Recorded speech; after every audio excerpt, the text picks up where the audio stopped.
Chosen ones, this instruction is clear. Hold your tongue. This is not the time to talk. In the quiet suburbs of a small Georgia town where the pines whispered secrets to the wind, lived a young woman named Maya. Everyone called her ordinary, except for the nights when dreams came like lightning, showing her glimpses of things yet to happen. A child saved from a wreck, a family reunited, shadows fleeing from light she couldn't yet name. The dreams marked her as one of the chosen, though she fought the label like it burned. Maya had just turned 28 when the biggest test arrived. Her ex-boss, a powerful man named Harlan with deep pockets and deeper grudges, had framed her for embezzlement years earlier. The lie cost her career, her savings, her peace.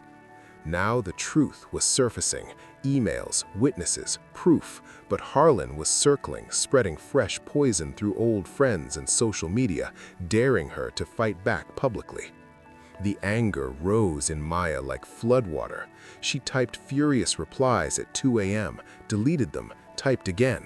She wanted to scream her innocence from every rooftop in Atlanta. "They need to know who he really is," she muttered to her empty apartment. That night, the dream came different.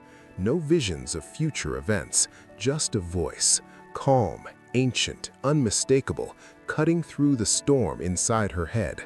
"Chosen one, this instruction is clear. Hold your tongue. This is not the time to talk." She woke, gasping, heart hammering. The words echoed like thunder trapped in bone. She stared at her phone, the unsent posts glowing on the screen. Something in her spirit shifted, heavy and certain. God, or the universe, or whatever force had chosen her, wasn't asking for weakness. Silence was the weapon now. For 3 long weeks, Maya said nothing. No defenses, no clapbacks, no explanations to the friends who texted, "Aren't you gonna say something?" She walked through town with her head high, letting the whispers swirl around her like smoke. Inside, she prayed, listened, waited. The waiting felt like holding fire in her hands. Then, the shift came quietly at first. One witness grew a conscience and went to the authorities. Old emails leaked from Harlan's own server, careless arrogance. A journalist digging for clicks stumbled onto the real story. The truth didn't need Maya's voice to stand, it stood on its own. Harlan's empire cracked, not with a bang, but with the slow, unstoppable pressure of facts he couldn't out-talk. When the news broke, Maya's phone lit up with apologies, offers, second chances. But the sweetest message came in the silence of her own heart. "You obeyed. Now watch what I do." She never said, "I told you so." She didn't need to. The victory belonged to the one who had spoken first. Maya learned what few chosen ones grasp in time. Sometimes the loudest testimony is the one you never give. Silence isn't surrender, it's strategy, it's trust, it's the moment when heaven moves while you stand still. And in that stillness, the next chapter begins. So if the instruction comes to you today, sharp, urgent, undeniable, listen. Hold your tongue. This is not the time to talk. The breakthrough is already in motion. Your part is to stay quiet and let God talk for you. Maya Jackson grew up on the edge of Macon, Georgia, in a shotgun house with peeling blue paint and a front porch that creaked like it carried the weight of every unanswered prayer her grandmother ever whispered. Her mama worked double shifts at the hospital. Her daddy left when she was 7, chasing a dream that never called back. Maya learned early that life didn't hand out explanations, it handed out tests. By 28, she had built something solid, a degree in accounting from Georgia Southern, a steady job at a mid-sized logistics firm, a small condo near Piedmont Park in Atlanta after she moved up for better pay.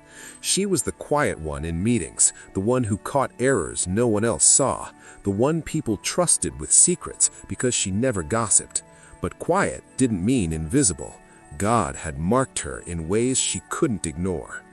It started with dreams at 16, vibrant, technicolor flashes, a neighbor's kid pulled from a burning car seconds before the gas tank exploded, her cousin avoiding a drunk driver on I-75 because Maya had seen the wreck the night before and begged her not to drive that route. She told no one. Who would believe a teenage girl seeing tomorrow like it was already filmed? The dreams grew sharper after college. They weren't just warnings anymore. They carried weight, purpose, a quiet authority she felt in her bones. People in her church called folks like her called out, set apart, chosen. Maya hated the label. It sounded proud. She just wanted to live normal, pay bills, date someone kind, maybe have a dog. Then came Harlan Whitaker. Harlan ran the Atlanta branch like a king, charismatic, connected, always in crisp Tom Ford suits. He promoted Maya fast, too fast, some whispered, then turned on her when she refused to sign off on creative expense reports that smelled like fraud. One audit later, the books were cooked to look like she had cooked them. $187,000 missing, her name on falsified wires. Harlan walked away clean, smiling for the cameras at charity galas, while Maya lost her career, her savings, her peace. Now the truth was surfacing. Emails, witnesses, proof, but She rebuilt slowly. Freelance bookkeeping, late-night Uber shifts, prayer in the dark when sleep wouldn't come. 5 years passed. Then the tide turned. A whistleblower inside Harlan's new company leaked internal emails. Old servers coughed up deleted files. A forensic accountant traced the money to offshore accounts tied to Harlan's LLC. The Atlanta Journal-Constitution picked it up. Reporters started calling Maya again, not to accuse, but to ask for her side. The temptation roared. She drafted posts on X, formerly Twitter, long threads exposing every lie, every smirk, every time Harlan had called her girl like it was a title. She recorded voice memos venting to no one, practicing the righteous fury she wanted to unleash in interviews. "They deserve to know," she told a reflection.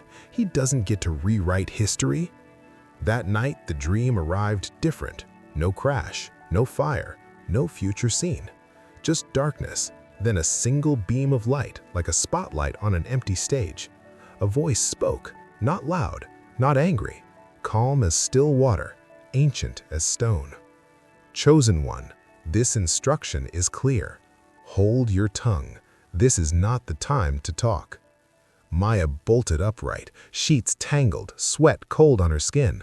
The words lodged in her chest like an arrow. She grabbed her phone, 3:47 a.m., and stared at the half-written thread glowing on the screen. Her thumb hovered over post. Something deeper than pride, deeper than justice, whispered, "Obey." She deleted everything. The next morning, she walked to her favorite coffee shop on Edgewood Avenue, ordered black coffee, sat in the corner booth, and said nothing. Friends texted, "You seeing this news? You going to speak up?" She replied only with heart emojis or praying. Colleagues from the old job reached out, "Finally getting justice. Tell your story." She typed, "Thank you," and left it there. 3 weeks felt like 3 years. Harlan fought back dirty. Private investigators dug into Maya's past, leaked old parking tickets, spun narratives about her bitterness. Anonymous accounts posted doctored screenshots claiming she was the real thief. The pressure built like a Georgia thunderstorm, humid, electric, ready to break. Maya felt every barb. Nights she paced her living room, fists clenched, whispering scriptures she'd memorized as a girl. The tongue has the power of life and death. Proverbs 18:21. Even a fool who keeps silent is considered wise. Proverbs 17:28. She prayed until her voice cracked. "If this is you, God, give me strength to stay quiet, because I want to scream." Silence wasn't passive, it was active warfare. Every unsaid word felt like laying a brick in an invisible wall. She journaled instead, pages of raw honesty no one but God would read.